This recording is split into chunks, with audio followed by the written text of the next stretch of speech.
kasi yan eh. Tao po, nandyan po ba kayo sa loob ng malaking bahay at malawak na bakuran?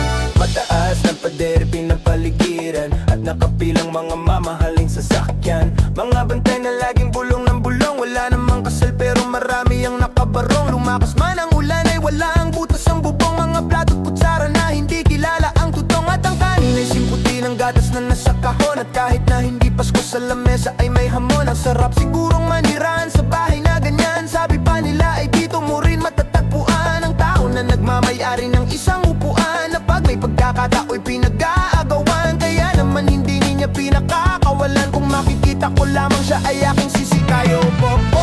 Na nakaupo, subukan nyo namang tumayo at baka matanaw ninyo ang tunay na kalagayan ko.